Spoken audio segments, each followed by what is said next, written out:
Mayong hapon kanato tanan mga higalag, mga kaigsunan ug happy preparation day. Karon na karong nga taknaa magatuon kita sa atong pagtulunan karon may tungod sa paglaom sa kahayag sa Ginoo. So kini nga pagtuon nato karon mga kaigsunan mao ni makahatag natong inspirasyon sa atong kinabuhi samtang kita magkinabuhi ning kalibutan na.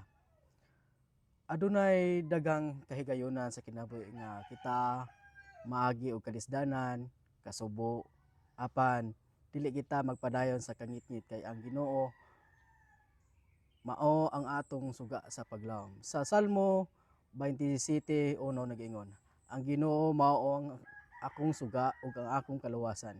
Kinsa ba ang akong kahadlukan ug ang Ginoo mao ang kalig-unan sa akong kinabuhi. Kinsa ba ang akong kahadlukan?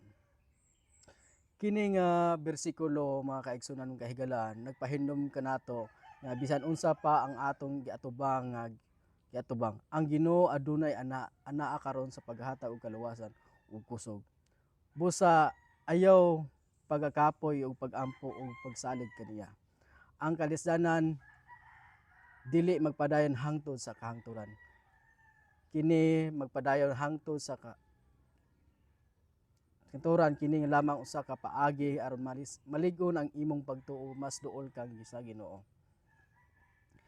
Hinumdumi higala kaigsunan dili kita pasagdan sa Ginoo sa matag pagsulay adunay kalampusan sa matag luha adunay kalipay nga nagabalik salig lamang kaniya o padayon sa pagtuman sa iyang kabubuton. Ang imong kinabuhi adunay dakong katuyuan ug ang Ginoo adunay dakong plano alang kanimo. Pabilin sa paglaom kay ang Ginoo dili gayod malimod sa iyang saad. Pagmata matag adlaw uban sa kaisog ug nagsuti.